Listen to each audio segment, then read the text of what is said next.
Do we have Sandra? Yeah.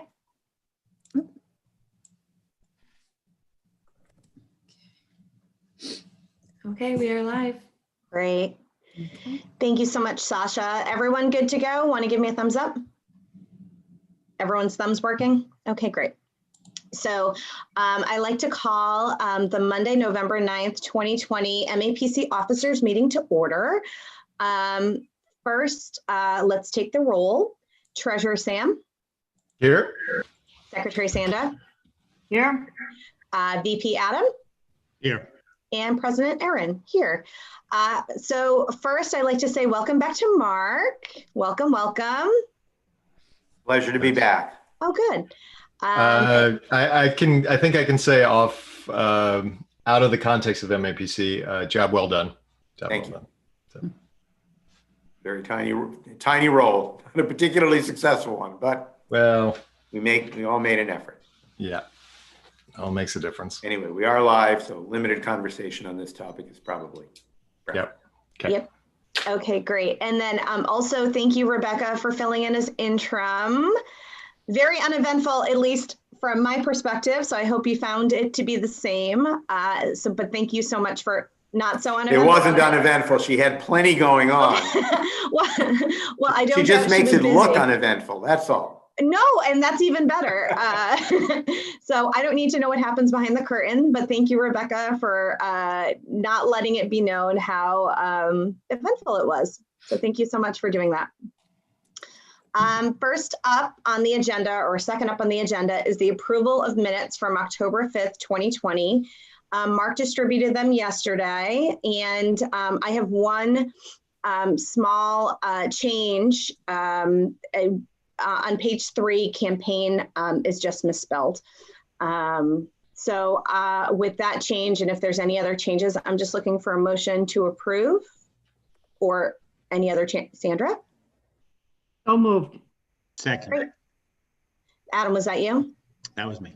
Okay, great. Motion made by I Sandra. never move the minutes, so just, Okay.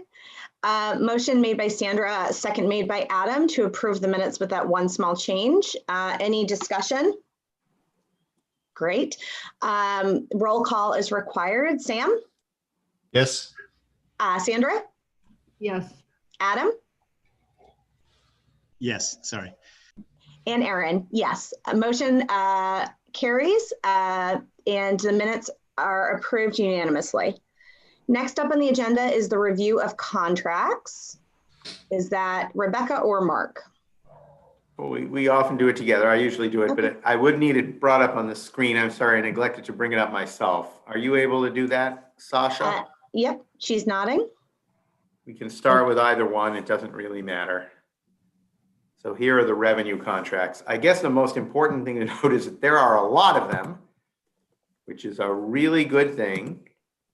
This is the month of October, and many of them have to do with issues related to COVID response. A number of them, a healthy number of them, have to do with work on totally non-COVID related things with individual cities and towns.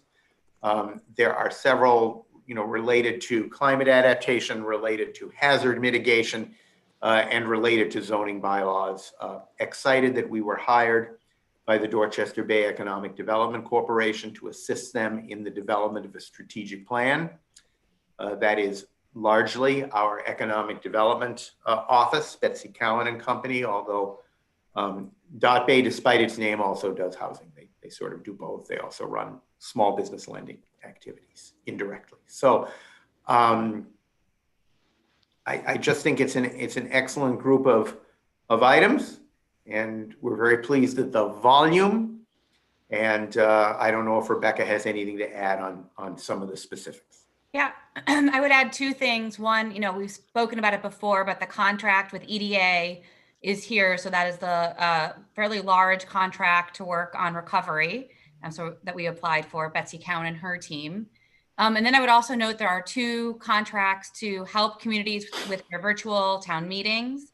And this is I want to applaud the community engagement team for, figuring out and shifting their work. And I think they're doing such a great job that a number of communities have asked for their support through town meeting season. And I could see this continuing into the spring, and even next fall. The next thing they're really looking at is putting together a webinar and resources on how to have hybrid meetings, because that seems to be where we're heading for the foreseeable future. Can we ask questions, Aaron? Sure can. I was Nice going to say to see any you. questions, Sam? EDA, is that on this page that we're looking at right now? What's the That amount? might be on the next page. I'm not sure. Oh, it's the And first on the one. very top, it's Oh, there it is, the 400,000. beginning. Yeah. Oh, okay. And 400,000, is that outbound? That's not pass through. That stays in MAPC. Stays with us, but it is 2 years. Oh, So okay. it's 200,000 a year. And it's technical assistance to cities and towns as well as some regional work. So Okay. How about Mass Smart Growth Alliance? What's the status with them? Or have you So the taken over Mass the? Smart Growth Alliance has transitioned from a staffed to an unstaffed organization. The board continues to meet on a monthly basis. It will have a less robust work plan than has been the case in the past. The board has asked MAPC to serve not as the financial agent, the fiscal agent is actually CHAPA, but to serve as facilitator. And I am attending those meetings, but the person who's actually doing most of the facilitating work is Diego. Now, Diego is on parental leave this month. He'll be back relatively soon, I think. But in the interim, Lizzie Wayant has been doing that work. Two more quick questions. The Kansas Health Institute, what's that all about? So this is complicated. Barry Okay. did explain it to me. Rebecca, you might be able to do a better job. I don't know. If it's really complicated, don't worry. It's part of the effort to hire epidemiologists on behalf of small groups of towns to assist them directly with the gathering and particularly the analysis and the application of data related to the COVID crisis. And contracting with the Kansas Institute is actually part of a group of 3 or 4 contracts to establish this epidemiological assistance for communities. In this case, for the North Suffolk Public Health Collaborative, which we are now overseeing, and that is Chelsea, Winthrop, and Revere, I believe. Okay. And then more of a technical question, which I should know the answer to, but I don't. These show up on the monthly report once they've been signed. Is that correct? That's correct. okay. So you might have been working on this for months and months and months, but when it gets signed, it shows up on the October report. Okay, got it. Okay. Thank you, Aaron. Thank you, everybody. Thank you, Aaron. Okay, no problem. Yes, Sandra? Yeah, so I had the same questions about the Kansas Health Institute. That just sounds fantastic. The idea. So exotic. Kansas. The idea of a shared epidemiologist sounds fantastic. And I too was going to ask about the U.S. Commerce Department, because it's huge. Did we obviously apply for that? And I mean, what kind of program is that exactly? In terms of, are they dispersing this to regional planning agencies throughout the country, or just out of curiosity because it's so huge? And Yeah. Rebecca, do you want to chat on this one a little bit? this is funding that was in, I believe, the initial CARES Act, and it's planning and technical assistance funding. So yes, they are dispersing it to regional planning agencies across, or EDDs, economic development districts, across the country. I will say that I think our team did a great job. Got their application. It was a rolling application. Got the application in first, and I think that and we were very successful. I think our strong relationship with our regional office of EDA, we got the full amount funded, and this is to do recovery planning with our community. Additionally, there is a $10 million authorization that's coming out from the state to do local recovery planning, and Chris Klutchman from DHED is working on that, where she's actually meeting with all the RPAs and coming to MARPA. Mark and I are meeting with her this afternoon. But I do think we've been successful in convincing the administration that, planning dollars are really critical to help us think about how to equitably kind of come out of a recovery. And I think there's a commitment to thinking about how to do that regionally or sub-regionally so far. So Yeah, no, it just sounds fantastic. So thank you. I think we have 2 or 3 of these. I'm sorry. I was back on the Kansas Health Institute. yeah, I will note, we have 2 or 3 of them underway or in the yeah, we're planning stage. figuring out 3 different ways. We can talk about this more during COVID of trying to get more data support for our communities. That's a major concern that we've heard, and we're both working with the administration and then also trying to come up with small groupings and figure out, RFPs and ways to get them that support. Great. Any other Any questions? other- So we can move on to pass through, Erin, if that's okay with you. Good stuff. And if Sasha, oh, there they are. Okay. So, usually I don't go through this. It's a wide array of both large and small pass-through elements. I would draw note to the large one, additional portable ventilators, still an issue, sort of a protective issue for the future. Hope won't be needed, but we're still doing it. A few of the smaller ones relate to the arts and culture work with the Immigrant Entrepreneur Storytelling Project. And I would also note that the radio station item, La Mega, is related to a COVID education program in Spanish that we are undertaking with, I think, about a half a dozen communities north of Boston. Great. Any questions? I might note, since I see Natick on there, I think Natick and Northampton are the 2 in what will be a dwindling number of urgent taxi livery and Hackney grants. That is the program to assist with COVID-related transportation needs in cities and towns, funded through the TNC fee under a contract between MAPC and Mass Development. Sorry, that was all a very long conditional clause. I might note in regard to that program that tomorrow afternoon, I think it's tomorrow afternoon, we will be doing a press conference with the outgoing director of Mass Development and with Secretary Keneally about this program. We had hoped it would be with the governor and the LG, but it did not work out. So we are doing it Great. only slightly lower level personnel. So good to get some public attention to this effort, which our staff has worked on.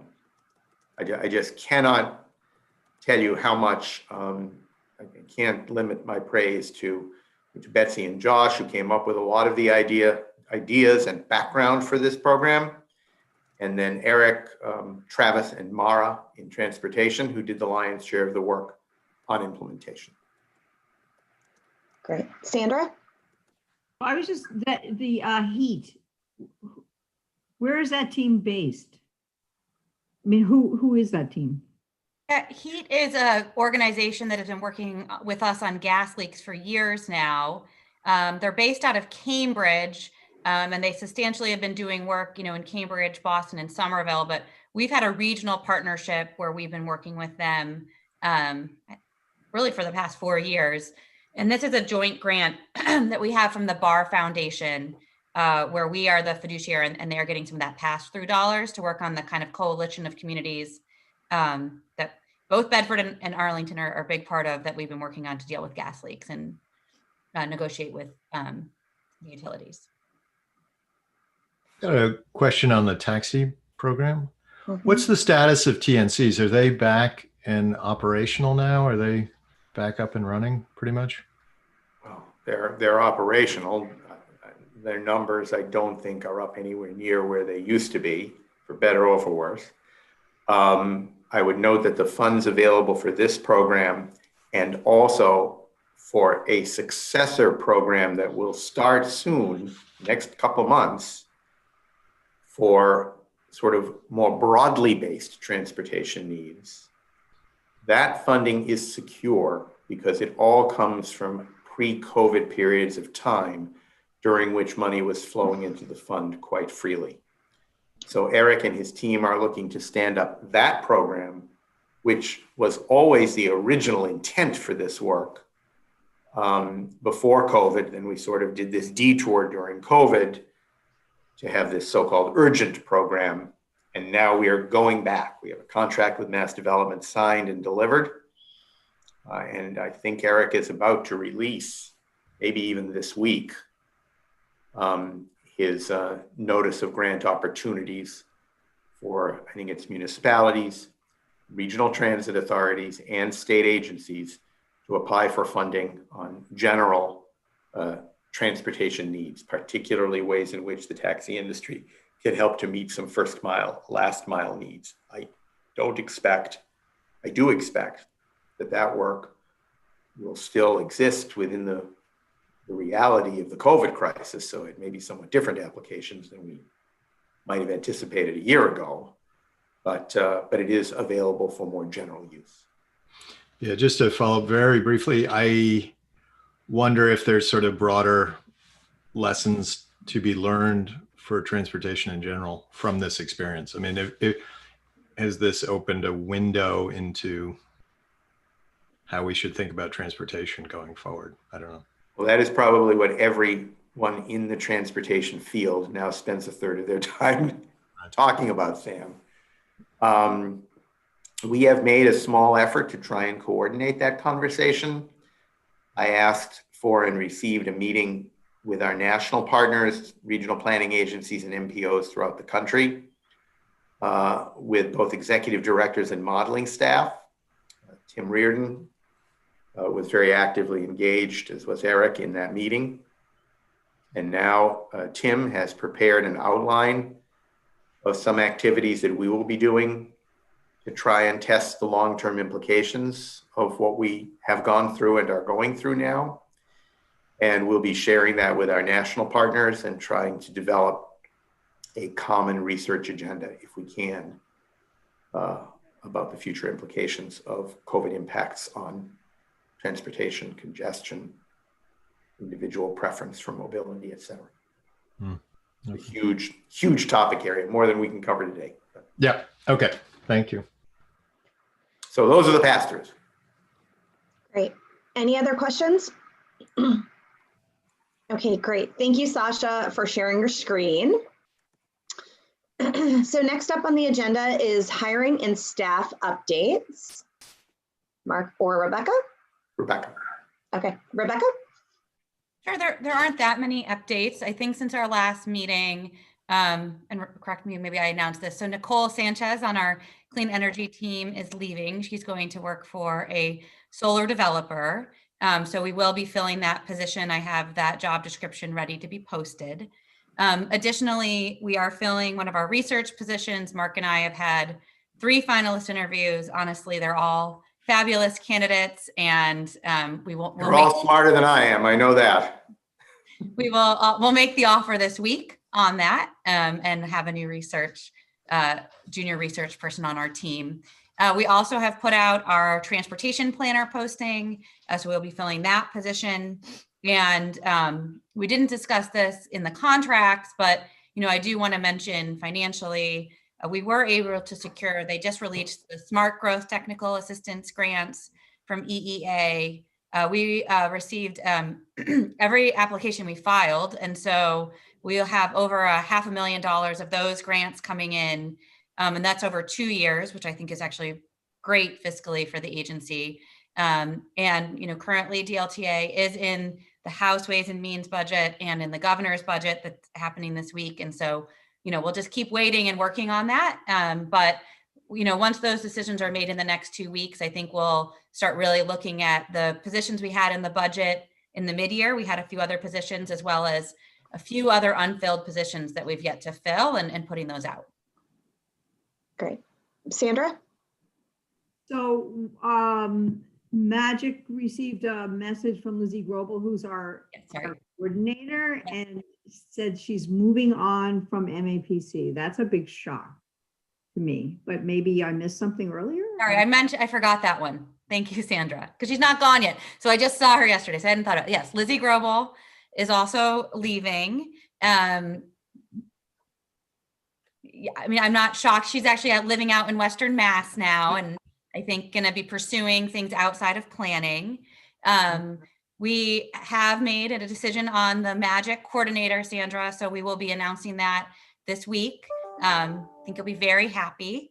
We've And decided to give it to you, Sandra. Thanks. and for I always wanted to be hired by MAPC, so there you go. You know? For now, our plan is to not fill that position. In terms of project management of Metro Common, we only have half a year, a little bit more left, maybe, a year to close it out. And so, Eric Hove will be taking over project management responsibility with kind of increased support from other folks on the Metro Common team. And we'll, kind of reevaluate moving forward staffing in DSI and, as part of kind of the conversation of, what does that department look like post Metro Common? So it's good timing, it sounds like, in a way. I mean, sorry to lose Lizzie, but. makes We're all sorry to lose God. Lizzie. I'm sorry, Rebecca, please. I think that, it would have been lovely to have her through the end of the plan. I think that we're in really great shape right now. The budget is all set. I think the project plan is all set, and, it's just getting to execution. And so, we've left ourselves in a really good place moving forward. Sounds like it's working all around for her as well. Couldn't hear you, Sandra. Sorry. I'm sorry. Yeah, it sounds like it's working out well for her too, so that's really good. Okay, great. Any- Quick, Oh, go ahead. sorry, Aaron. No, me. I didn't see you, Sam. You're No, just no, at it's the bottom. okay. I always have some kind of question. DLTA, is that numbered at the number you want? Is that, I know it's not through. 3 but- million, right? Yeah, I don't know if we have a legislative update today, but I don't think we do, right, Heidi? But yeah, the budget process is going on as we speak. It was level funded at $3 million. So we're, very happy to see that level funding. We just have to get through the Senate now. The Shannon Grant program was also level funded at $11 million, which we are also, I have to say, a little surprised and very grateful to see as well. So far in the House Ways and Means budget, we're very happy with the funding levels, and obviously local aid was already previously level funded. I think the most challenging funding piece is on transportation and the MBTA. So if I dare ask if those numbers hold, let's hope they do, knock on wood. The MAPC budget sounds like it should be in okay shape. Is that fair? Yeah, I think the very conservative budgeting that we did going into this fiscal year has served us well. And, so far things are coming out, as we expected, if not, more funding coming in. So I'm feeling, 2022, I think is feeling shaky for everyone, but I'm feeling, more confident as these kind of fundings come in, particularly those that have 2-year grant cycles, which many of them do. Yeah. Okay. All right. Thank you. And the DLTA, just to be clear, there was a little bit of an anomaly on this in the minutes draft, but it's not 2.8 anymore. It is 3. And we were able to get that level funded in both of the 2 budgets that we've seen so far. And that's really extremely positive. But that means that we hit our number in our budget if it comes out at 3. We hadn't even anticipated that it would be at 3 for the budget. Yeah. Okay. Okay. I think we did 25% or something. I'm not sure. Okay. And DLTA is a calendar year program. And so it's actually this, if we can get it through, this is most important for FY22 and That's right. stability into that budget year. Got it.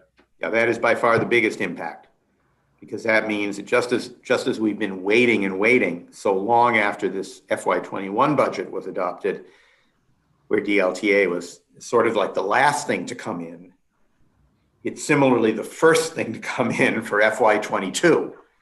So it really is, if we can hold it, and I'm pretty confident we can, a big accomplishment. Okay. Okay. Thank And you. we also have a better, who knows the details, but we have a better chance at a federal fiscal relief package as well at this moment in time. And that hopefully it will help us directly, but even if it doesn't, it will help our, hopefully help our cities and towns and the Commonwealth, and all of that trickles down to help MAPC as well. Okay. Great. Yeah. Okay. Thanks. Okay, great. Seeing no other questions, we're going to move on to the next agenda item. Hi, Leah. I see you popped on. And our next item is a discussion of Legislator of the Year. Yeah, so I'll just say from an introductory perspective, good morning, Leah. And we have Good not morning. had a Legislator of the Year in several years.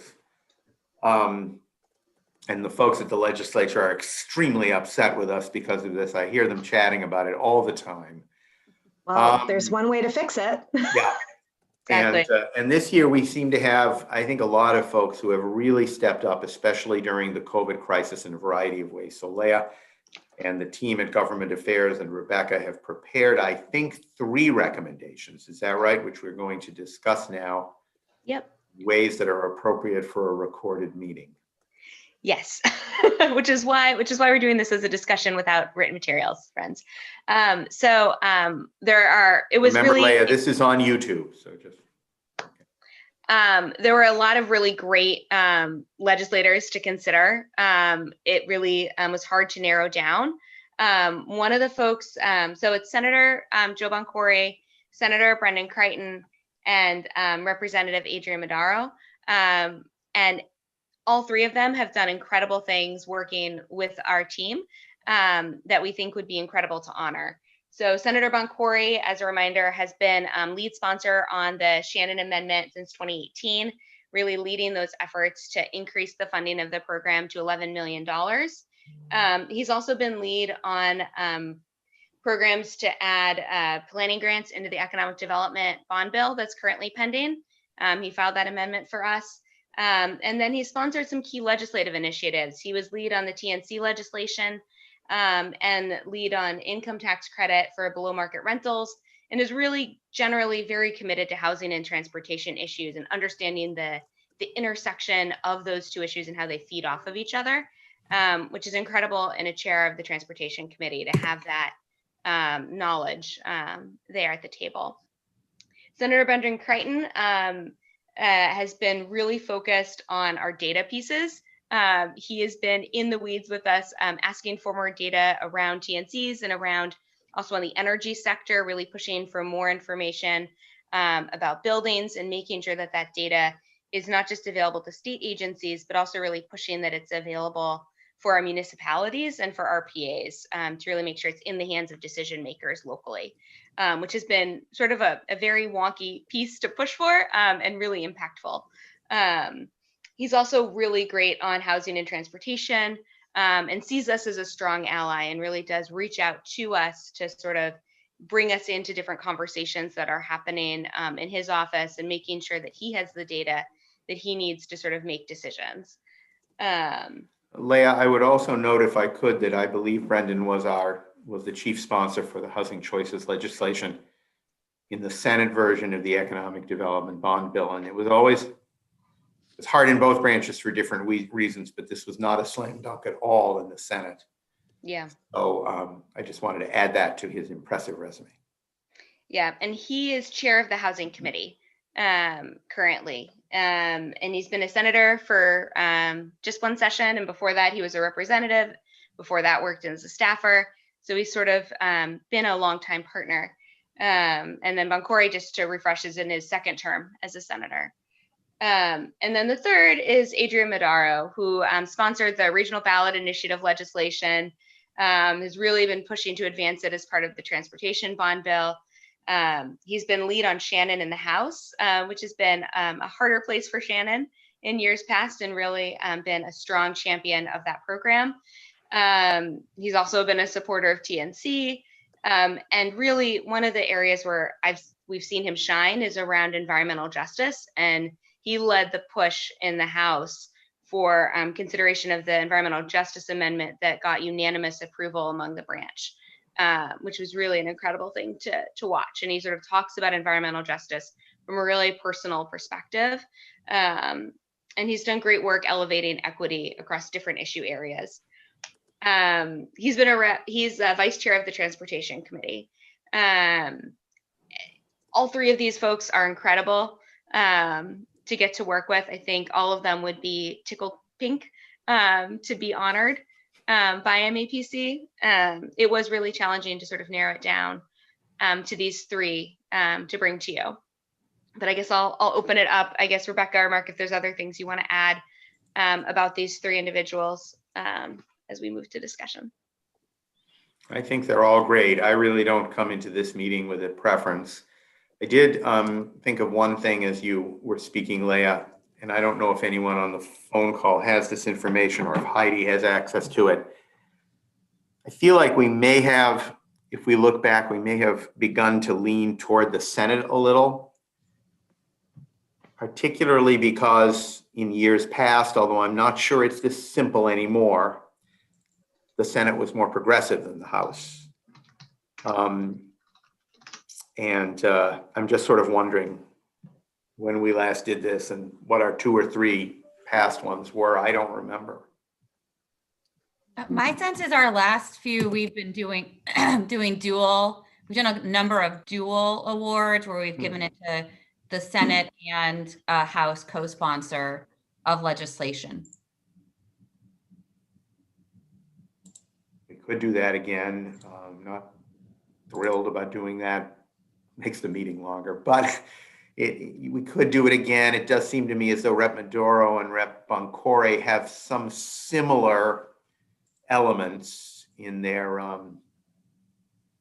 resume, their MAPC resume, if you will.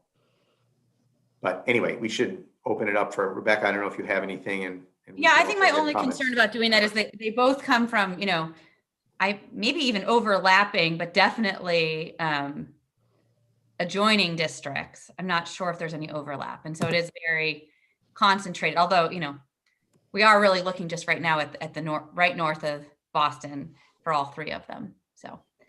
Yeah, and that was definitely something that came up as we were putting this list together, is that, for some of these initiatives, we are really focused, especially with Shannon, it is our inner core communities that we work with on this program. So that's part of the geographic imbalance with the recommendations this year. But I could see doing the dual. I mean, I really do feel like, if everyone remembers, we were down at one point to a low of $4.5 million with the Shannon Grant Program. It was really such small dollars that it felt like it was starting to become, not worthwhile for community, once you divide that up over the state. And that program did not come back as the economy bounced back. It really required, additional work by our legislative delegation. And it was really when we got these 2 new champions, I feel like that we were able to finally see restoration of that line item. So, I could see doing a dual award to both of them and really kind of recognizing their work there. I mean, particularly since we're going to hopefully come through with level funding, even in this challenging fiscal environment. Okay. I just been looking back through the files.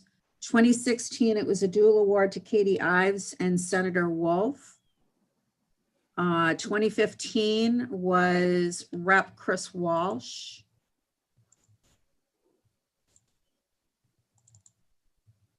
(2014) was Rep. Kulik and Rep. I think there might have been dual one, but the template is the same. Sorry about that. And then in 13, it was Representative Lewis, Jason Lewis. So it doesn't actually seem like you've been doing a lot of, there's no set pattern.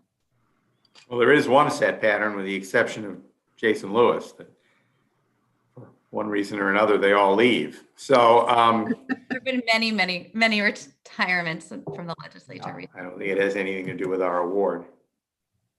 Well, let's see if the officers have some thoughts. Thank you, Leah, and thank you, Heidi, for that information. Okay, Sandra, Adam, go ahead. I always hesitate to offer something that sounds like criticism without a preferred alternative. But I think, unless I'm wrong, I think these are all white men that we're talking about. And it sounds like the history that Heidi just ran through was almost all white men, not entirely a couple women in there.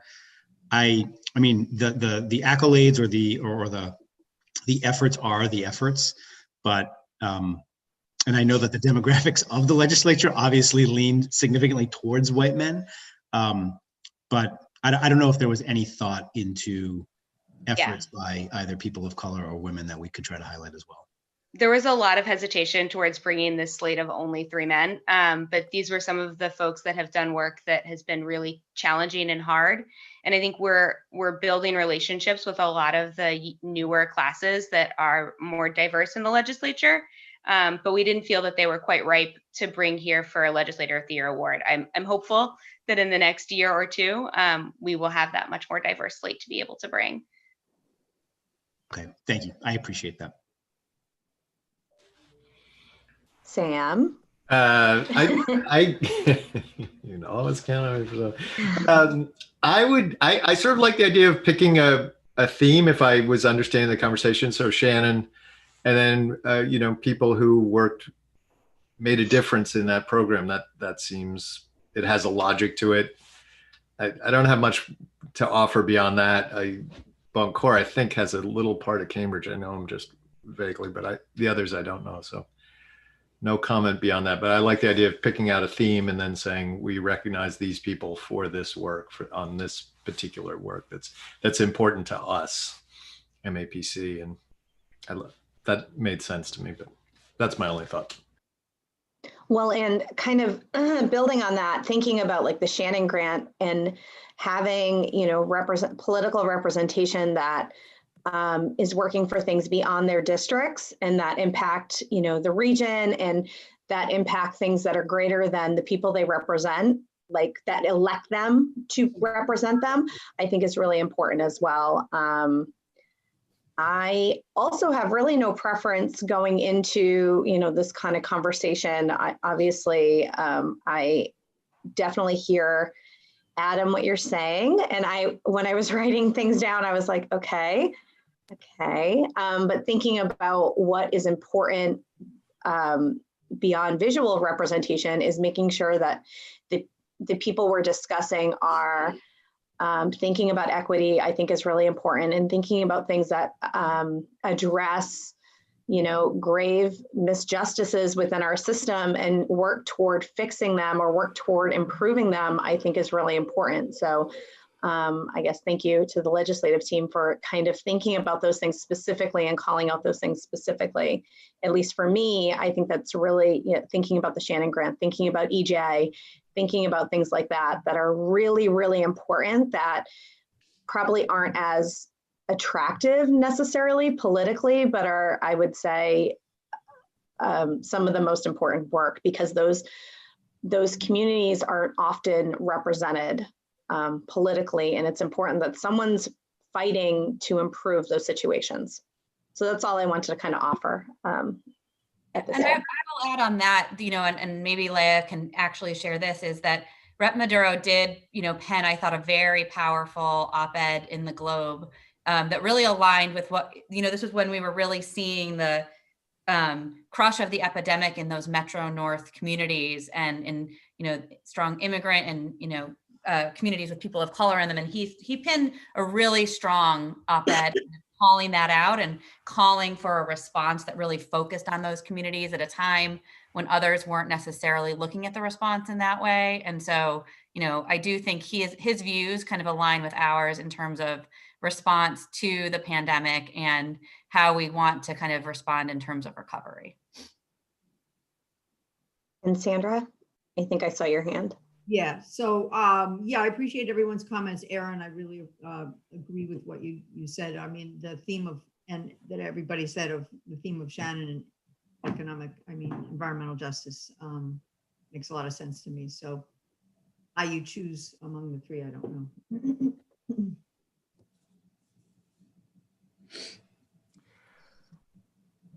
Adam, sorry, lost my mute. So, sort of thinking out loud here. I mean, obviously the pandemic is the issue now, which has exacerbated a lot of the other core issues that the MAPC and others have worked on. But it does feel like pre-pandemic, the preeminent issue was housing, and obviously still is in many ways housing, and that's, it's not going away now or after the pandemic lifts. So I suppose I would lean a little towards the efforts most focused on housing and housing choice, especially as politically unpopular as those can be for officials to take. So I sort of lean in that direction, but ultimately I'll go along with whoever everybody thinks is best.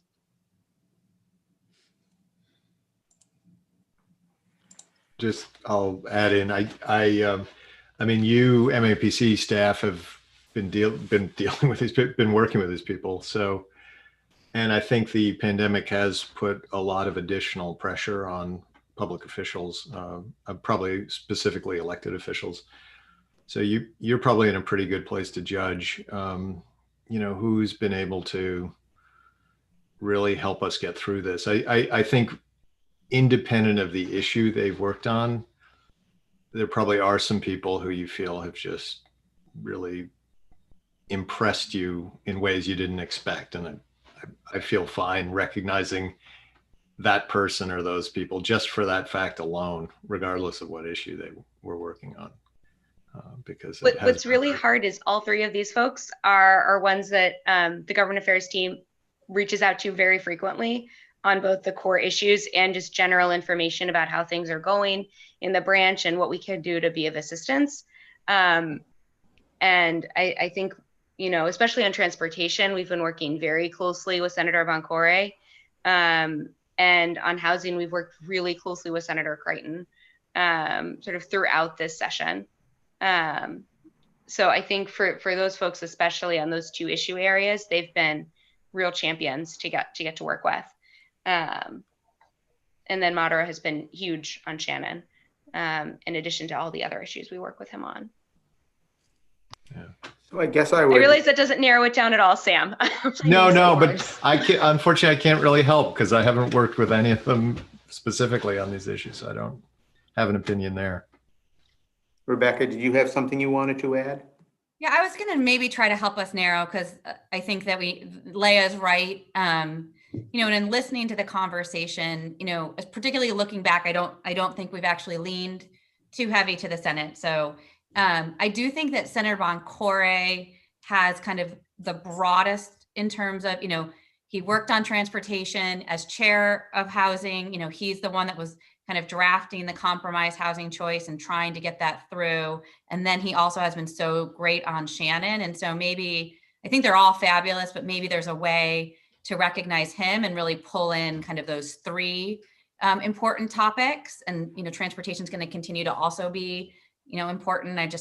We're waiting to hear the cuts proposal today from the FMCB. So maybe, there's a way to narrow there and say, he's really, I think, got a through line of all of those important topics. And, we can keep Senator Creighton and Representative Maduro for, other recognition at another time, just to help us narrow. Because I could pick all three. I'm going to speak just for myself here. Another way to look at this is to flip this around and say, who do you want to work with in the future on some specific issue? And say, we want to recognize that person both for the work they've done, but also to tell them that we consider the partnership incredibly important and we look forward to working together over the next 6 months or year or whatever it is. Hopefully more than that. Right. Well, I don't know. They're all equally impressive in many respects. They're all likely to be there for a while. Can never be sure. I think they are. Brendan is very young. We're going to have lots of opportunities to provide him with recognition.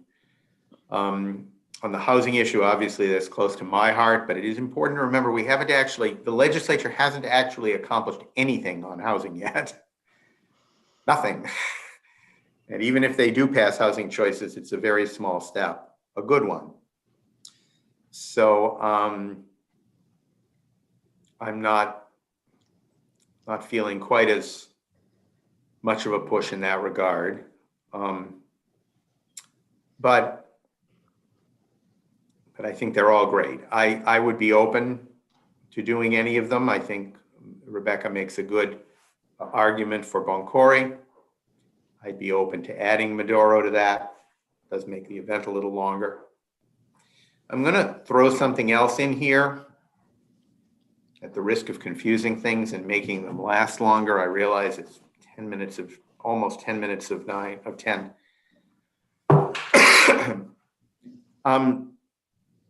It might be appropriate in some way to offer a special recognition to the Black and Latino Caucus for all of the work that they have done to try and move equity issues related particularly, but not exclusively, to police violence over the course of the past several months.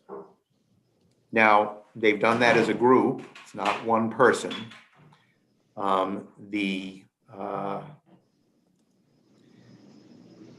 think most of us thought that the recommendations they actually put forward were fairly modest and timid, but they pushed them very hard, and they have helped to result in 2 bills being passed in both branches. And neither of them is going to be passed, or the conference committee is not going to report, unless I'm missing something here, by the 18th of November.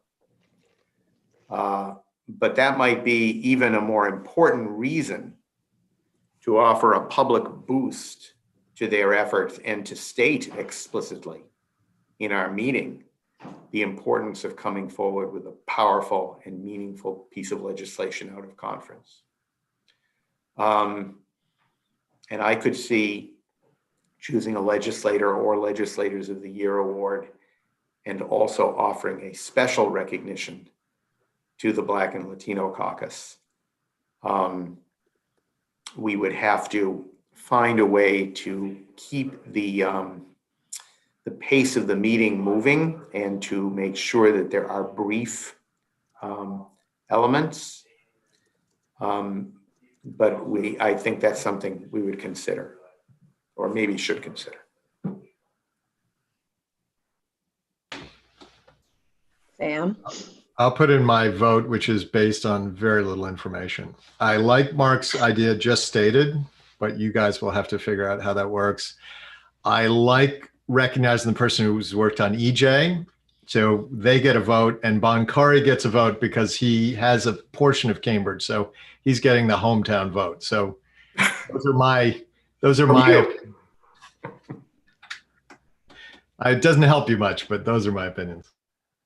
What are you actually suggesting, Sam? What are you? I'm suggesting that you do the Black and Latino Caucus, partly because it reminded me of police reform, which is out there and probably still needs help.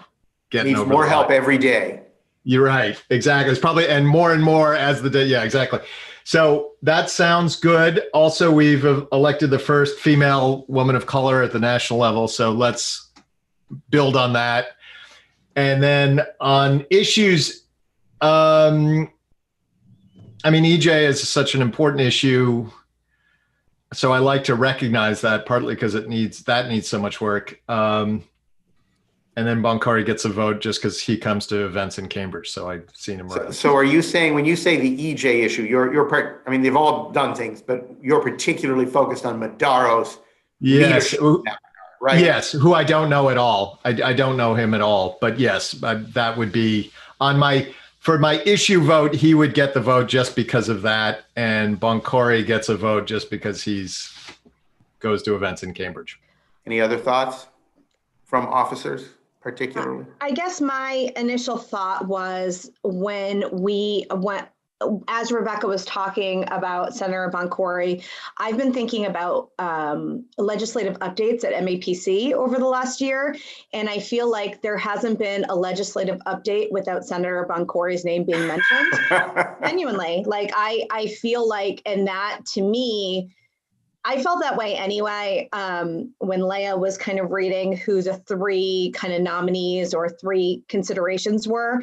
And I was like, all these names are really familiar to me. But honestly, Senator Boncory to me is the most familiar just because like I don't want to say his hands are in everything, but I feel like his touch is very clearly woven into MAPC's action, particularly at the legislative level. And I really appreciate that. So I would like to probably offer a vote to Senator Boncory for the award recognition, just because I feel like that is this year, particularly our person at the State House when it comes to kind of everything we're kind of working on. I do appreciate Senator Creighton's and Madaro's influence and action. I just feel like Senator Boncory to me is is just above the other 2 on a very great year, because we haven't had a legislator of the year since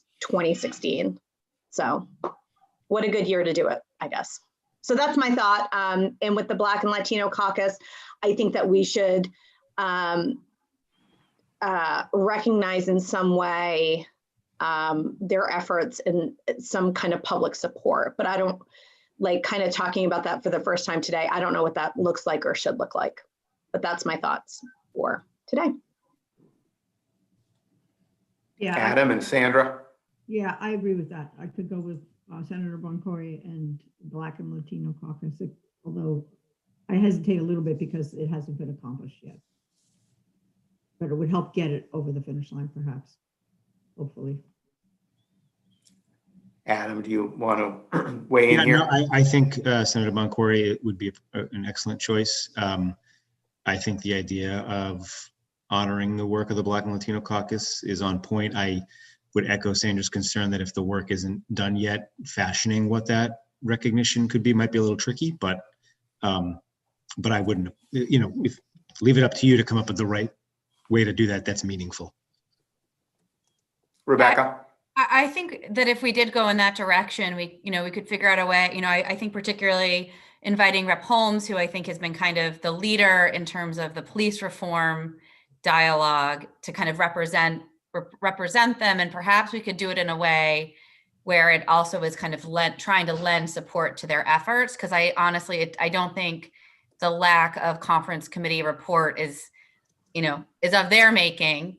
And I think it's interesting to think about that in terms of like an emerging issue that we want to support, because I think that's why we've gotten stuck and haven't had a legislator of the year for the past few years, is that so many of our issues have been stuck and not gotten over the finish line. And so maybe there's like a recognition that we can think of that is a recognition and a commitment to kind of continue to working with someone to finish something. And that will keep us from not having to stop giving this award for another 4 years. So. Yeah. Yeah, I do Leah? absolutely want to make sure it's not performative either in our support. Like obviously we're authentic in how we feel. I want to make sure that it's done. I don't want to say correctly, but you know what I mean? I want to elevate that voice and not feel like it's a chance to capitalize on something that sometimes people do. So, Leah. You took my point, Erin. I think it just takes a little bit of like making sure that we find the right words, that it feels as meaningful as we intend it to be, honoring an entire coalition and also one person, just sort of making sure that it feels, it doesn't feel imbalanced, because they are quite a powerful, impressive group of individuals that are on that caucus.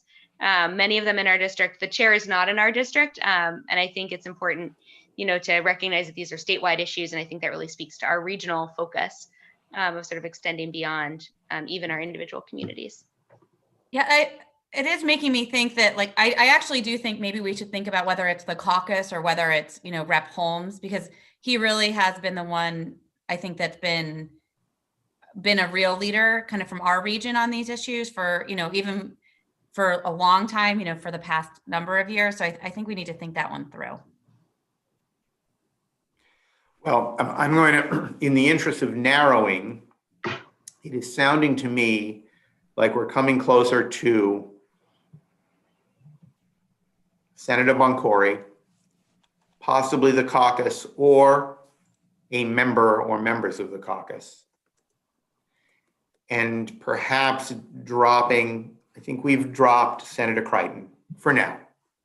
He'll come back.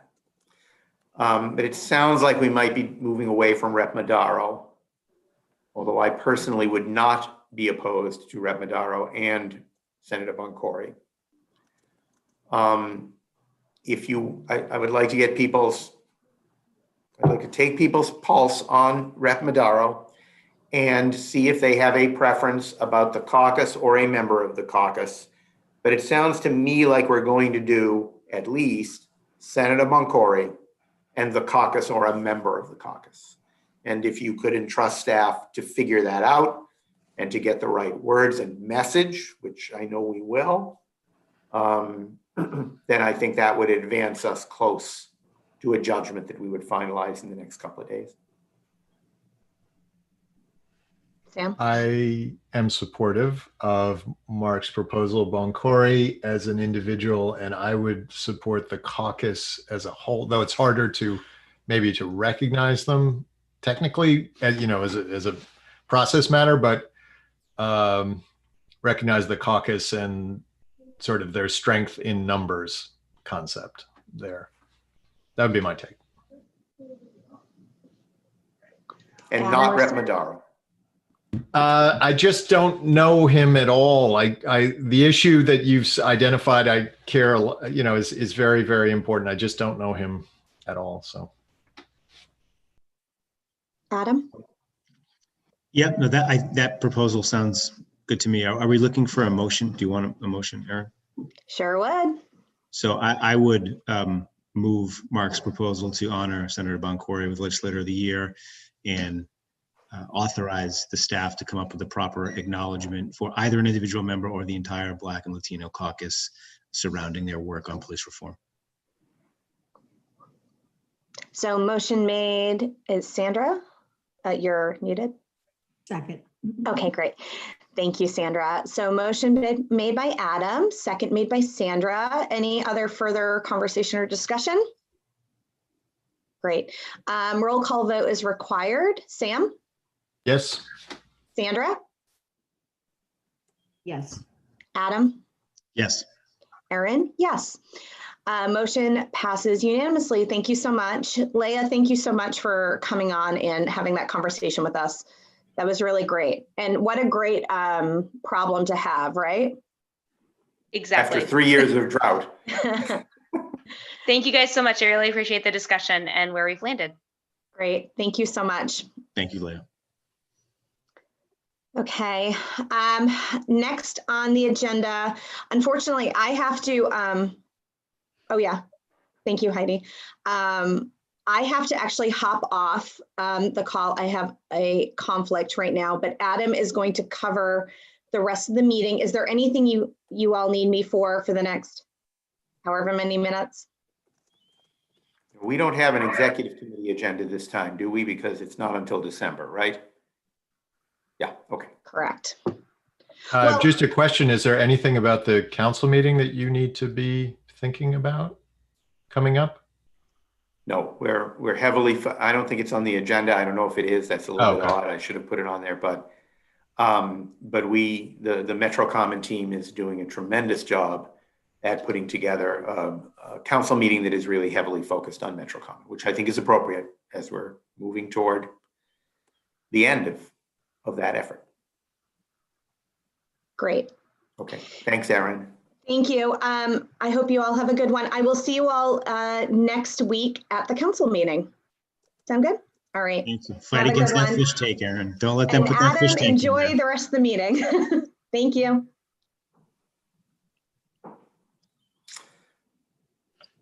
All right. I'll see if I can handle all of this power that's now been granted me here. So Mark, I guess the next agenda was to look at the December 16th, 2020 Executive Committee agenda, but based on what you just said, are we not prepared? I don't think that makes much sense at this point. I think we should do that at the officers meeting in December. Okay. So then the next agenda item was noting that we have a meeting on December 7th. Is there anything further to state or talk about in that regard for the officers? No. Okay. I think the only note I might have is that, we are going to be bringing the legislative agenda to the December meeting. Given the kind of unique situation we're in, where both the legislature is still meeting full time and, the team is really trying to pull together. And I've heard all advocates are having a hard time with this, the agenda, but I think if anyone on officers is interested, we're not going to be doing a preview at officers. So I think, coming to the next legislative committee meeting, I would invite you to attend if that's something that you're interested in. Great. Thank you, Rebecca. And do we have a date for that?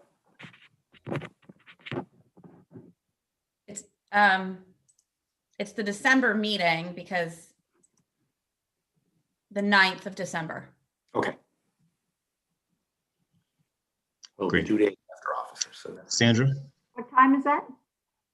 At 10 a.m. the 9th of December. I'll ask Heidi just to send it out afterwards so you guys have it. Great. Thank you, Rebecca. Sam or Sandra, anything further on the next meeting? No? Great. Thank you. All right, next agenda item is an update on the fall council meeting. Is there anything further to add for next week? No. I think the only other update that you wanted to give, Mark, was about the Davidson Award at the council Oh, meeting. yes, I'm sorry. Sorry, awards. Rebecca and I have decided that the next, after copious input from the staff, and that's actually true, and in particular the past recipients of the award, have decided that the Davidson Award for Staff Achievement will go to our General Counsel, Margie Weinberger. I have informed Margie, who is thrilled, and after informing you, I will send a note out to the staff and executive committee later today. That's great. That's great. Question, and it sort of ties into something Heidi just mentioned in the chat. Given the long conversation we just had about the Legislator of the Year and potentially the Black and Latino Caucus, do we think there's enough time in advance for them to attend or someone to attend if we award them? I don't know what a legislator's life looks like right now with the pandemic. I know usually getting. I wouldn't be concerned about that. Okay. I think that either the chair from the Merrimack Valley, I can't remember his name. I feel either he or Rep. Holmes or any one of a number of other legislators could attend representing the caucus. And the fact that it's virtual actually makes it easier. Yeah. I think we'll be able to. Okay, great. Thank you. Anything else on the fall council meeting? Sam or Sandra? Do officers have any roles? Do we need to report out anything, or does anybody? I just want to make sure we No, not exceptionally. I should note there will be an ex officio caucus to select one or two replacements. Two replacements. And at the moment, I think we're leaning toward going along with an idea Rebecca came up with, which is to squeeze it in sort of before the meeting. Like the meeting will officially start at like 8:45 or something like that.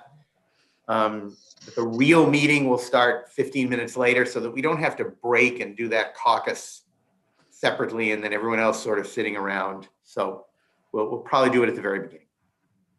We have two candidates, I think, Yeah. 2 seats, so it'll be fast.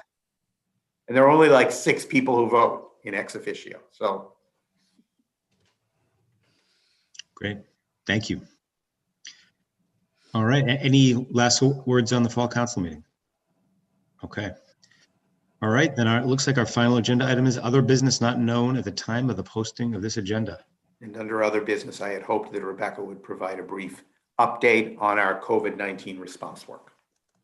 Sure. Well, there's been a lot going on. I think in particular, and I think that's why Adam shook his head. I think as we were moving towards the fall surge, we've definitely had an uptick in our level of communication, both between our municipal leaders and with the Commonwealth. This time around, it's more complicated. It's not as simple as just saying, let's shut it all down. I think it's trying to figure out a balance of measures that will help us, stop the surge without, impinging upon, businesses and causing lots of unemployment. And that's very, very challenging. But we have had a lot of meetings with experts, with our mayors and managers. And last week, we actually did have a meeting with the governor and the Metro mayors and, leaders of the North Shore Coalition, as well as some other leaders, which was, I think, a very candid conversation. And I think, a really good step that we were able to pull that off together for the administration and our mayors. We have been working very hard on the metrics. And I just did want to add that, there has been an update to the metrics. The red, yellow, and green color coding system. It's complicated, which is why we haven't put out a public statement about it. We had asked for more metrics. We felt like the kind of metric they were using before was too simple and too sensitive, particularly for smaller communities that could quickly jump from, gray to red and back with just a few cases. And what they've done with the metrics, I think, has addressed that concern.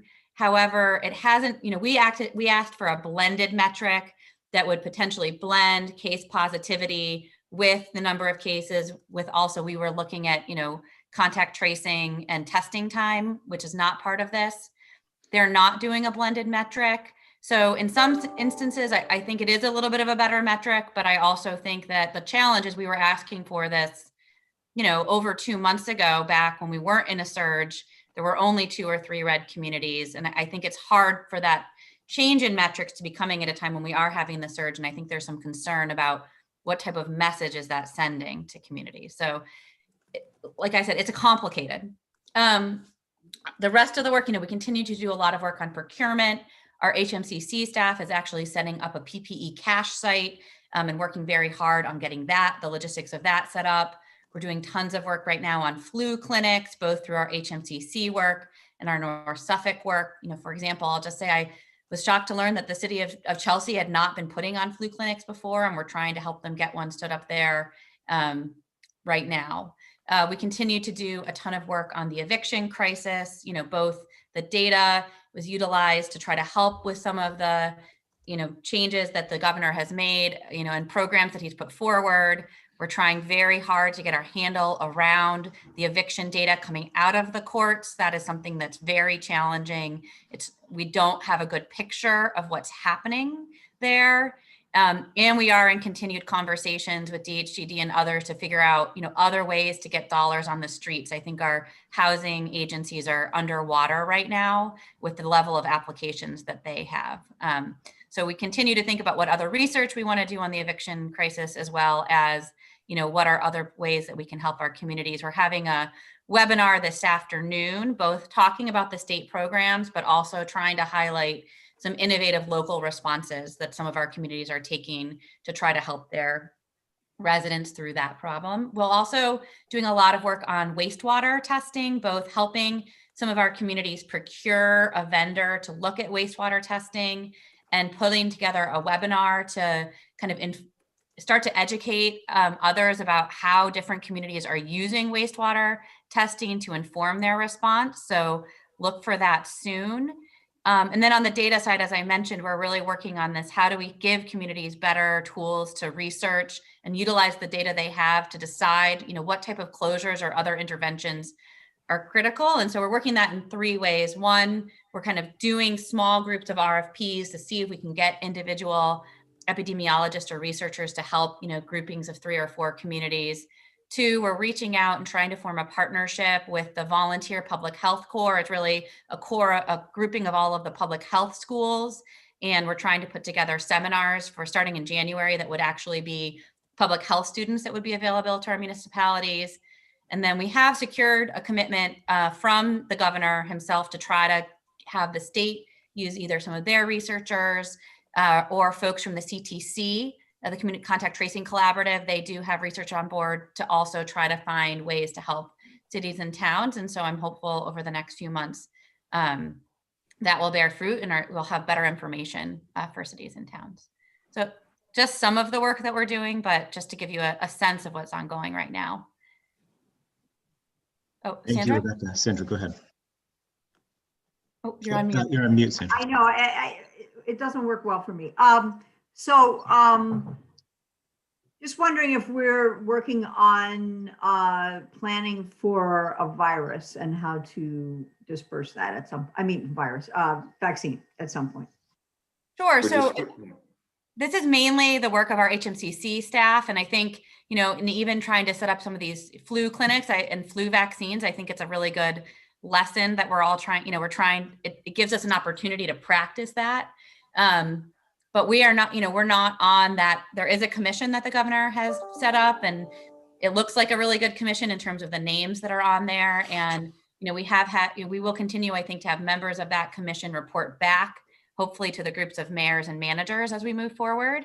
But that's really our role right now. And then the last thing, I'm sorry, I just wanted to mention the two other big things that we're working on. One, there is a request from our communities to really have expanded Stop the Spread sites, particularly as more communities before turned red, although they're not red anymore. And so we are continuing to work with the administration there to try to push for those Stop the Spread sites.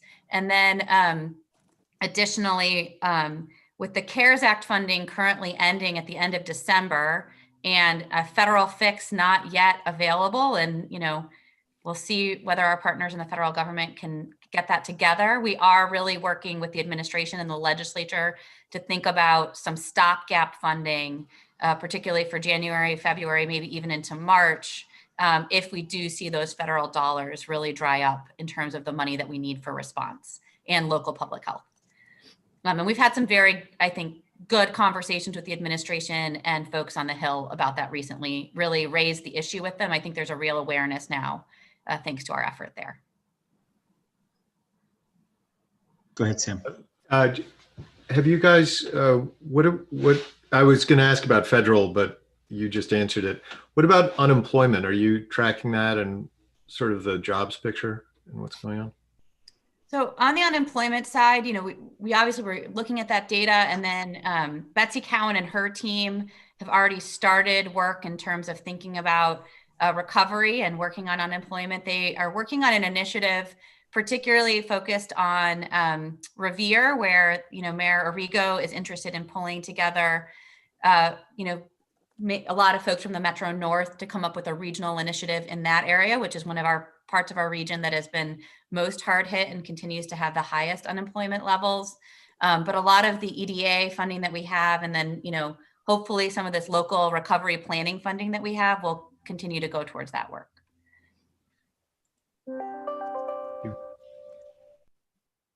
So thank you, Rebecca. I'll say for my part, while Mark was away, you very seamlessly handled and probably just understated what an amazing amount of cross communication there was between the state and local governments talking to one another. And right from the start, MAPC has been an absolutely critical, if not the critical resource in the conversations we've been having at the state level and between local governments. So from me, a tremendous thank you for a continuing job well done with more work to do.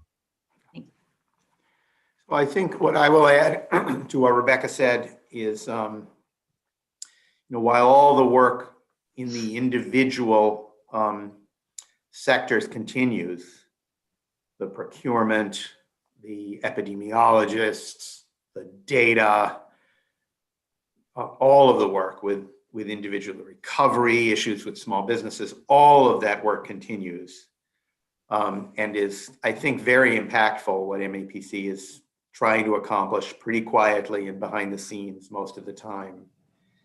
There are the larger issues of what the state response is to the virus at the moment. And I will just tell you that I'm extremely displeased with the state response overall. And I am still struggling, I know, as the little team of 5 people that we have, the 5 directors that tend to sort of have become the COVID response team, which is Rebecca and Lizzie and myself and Mark and Barry, Mark Fine, continue to struggle with the question of how to put this forward and how to best engage in a meaningful and serious conversation about what I believe is an inadequate response to this winter surge. We seem to be in a moment, and we're not alone in this. We see this throughout the country and we see this throughout the world. seem to be in a moment where we've kind of decided that it's okay for a couple of dozen people to die every day. And partly because we're not exactly sure what to do. That's really true. I think everybody is searching. I think the governor, I think his people, I think the legislators, they're all searching desperately for like, what is the right way forward? And it's not always clear. It's more often than not clear. But at the same time, I think that we have to recognize the vast majority of people, sort of us, the people on this call, and the vast majority of the people we know do not know people who have been sick with COVID and do not know people who have died. And that is hugely different in some parts of our state. And it's a little trite to say that, you know, that is a reflection of some of the other issues that we've been grappling with as a country at this very moment in time. A lot of people are saying that, but nonetheless, it's a reality. And the response from the Commonwealth still seems to be like, you know, lots of effort, lots of good effort, but on critical decisions, 2 weeks late, a month late. I mean, we have been trying to get them to move on this metrics question for like 6 weeks now. And, you know, even though we don't necessarily love the response, there are some good things in it. It's just 6 weeks too late. Now we're talking a lot about the testing and tracing issue and how to ramp that up. I just had a conversation over the weekend with folks from Seattle about the incredible, easy, simple, straightforward, completely free system that exists in the city of Seattle that, you know, we just have not been able to achieve. People still, when they want to get a test, have to like call 3 or 4 different places and figure out which is the right one. Are they covered? How long is the wait? When will they get the result? It's like just everybody's constantly researching the testing situation. So I just want to let you know that's one of the issues that we're struggling with a little bit. We've kept everything very quiet and behind the scenes, and I think that's been appropriate. It may still be appropriate in terms of any criticism that we have, but I'm sharing a growing sense of concern and lack of satisfaction. It's got nothing to do with the MAPC work. The MAPC work just barrels on, and we've had good cooperation for the most part with the Commonwealth about that. I think particularly DPH. But at the same time, I think we're in a little bit of a magical thinking world too, and it upsets me. It just does. And I know it does other members of our leadership team as well. Sandra? So Sorry, it's not my place to call on people. Excuse me, Adam. Sandra, go ahead. So, yeah, I mean, given the resources of the state, obviously the, you know, world leading medical resources and the public health expertise, and it just seems sort of unbelievable that we're in this situation. And, you know, is there more of a coalition that can be built there? I mean, I don't know. It's just really puzzling, and the emphasis on hospitals as opposed to nursing homes. It's just all of it together is pretty shocking. And I don't know, there just seems to be a belief that the administration is doing, frankly, a great job. And I just don't get it. So I don't know. You know, I think one really challenging thing with this moment that we have to recognize, and Adam has been on those calls, is that there's not unanimity or agreement among our cities or towns. I mean, there are cities and towns that feel that the measures that the governor took go too far and are unwarranted. And so I think that is one of the biggest challenges of this moment, unlike the March, where it was just, you know, I think there was clear agreement, just shut it all down. There's not agreement at all among our municipal leaders of even, you know, Adam knows this. I mean, even when it comes to questions of, you know, we see some spread coming from certain sports, what do you do to try to limit spread in those sports? I think, you know, even when you get down to that fine grained of an issue, there's not agreement among municipal leaders. And so I think that's a big challenge for the state and for MAPC, and important to recognize as we talk about this. Yeah, I mean, I would second that, Rebecca. I mean, certainly Sandra, it's actually quite remarkable what you see on some of these calls in terms of varying opinions among local leaders. But I would even say, I mean, we could all have, this could be a long conversation because I'm sure we all have our own experiences of our friends and family. But I mean, I definitely think there is an incredible amount of COVID fatigue in this state and probably across this whole country right now. And I guess I would argue that it shouldn't, but I would imagine that politically impacts the decision-making process at the state level, right? Like how fast, how far can we push on these various restrictions and measures we're going to put in place based on how they'll be met. And I don't issue that, or I don't say that as a defensive statement because I find myself mostly agreeing with everything you said, Mark. But yeah, there will be many books written on the human dynamics and psychology in the aftermath of all of this, of how this has all come together. Yeah, and I would say equally the enforcement issues are coming up a lot on the calls, and it's real. The enforcement issues are very, very challenging. Particularly as we think about issues of policing and how are we trying to actually enforce? I think particularly as we're seeing a lot of spread happening in informal gatherings. I think it's a real challenge for the state and our municipal leaders to try to thread that needle and figure out how do you actually try to tamp down on some of those. So I will only add, I was very glad to hear you say, Rebecca, about the state level task force on vaccine distribution and the thoughts that you've all been putting into it. I've yet to be satisfied by answers I've received from people at the state level. And I have my own worries that without a more well thought out, or at least well thought out and shared approach, that we have another disaster on our hands, especially with the complications of temperature, storage, and multiple doses for the Pfizer and Moderna vaccines.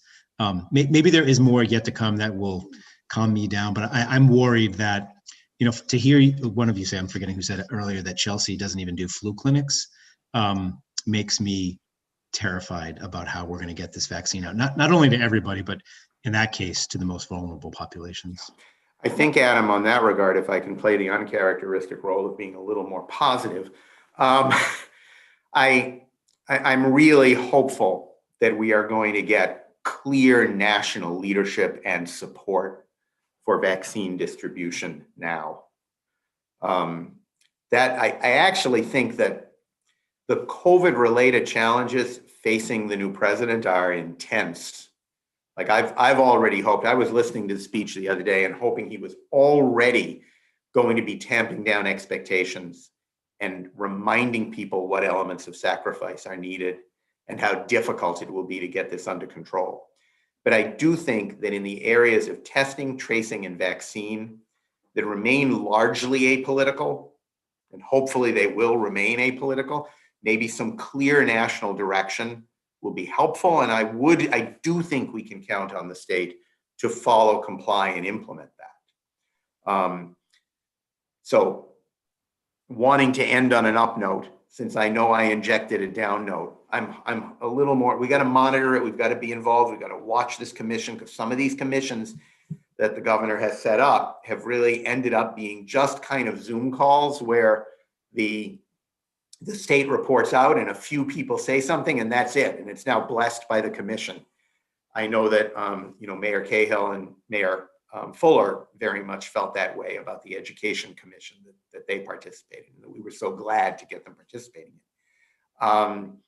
But I do think that I have some optimism about vaccine distribution if we're a few months out and the new administration can get some, and the new task force that the president-elect has announced can get some real direction out. I think the state will be capable of following that. That's good to hear. Thank you.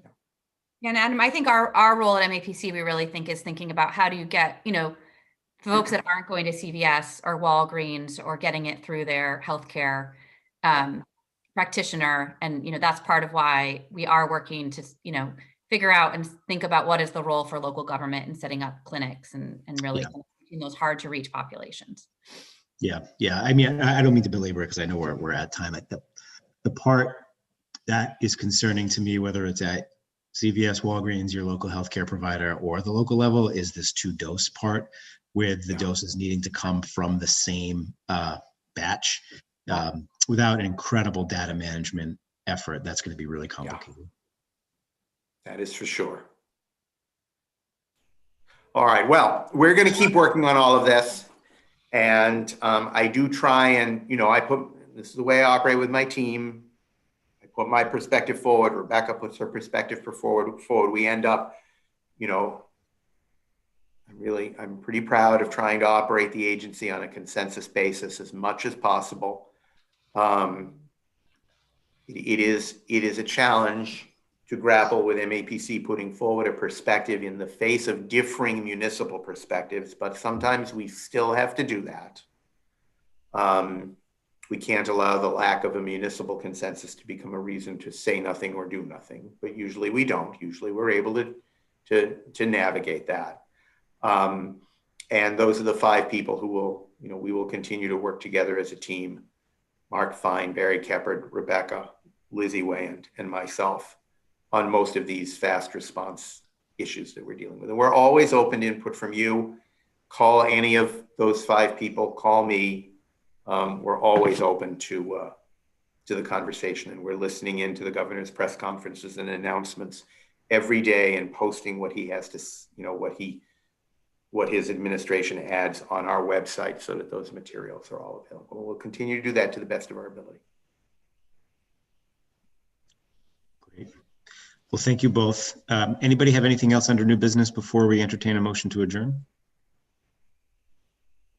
All right, seeing none, there's only 2 of you. Only one of you can make a motion and one of you can second it, so.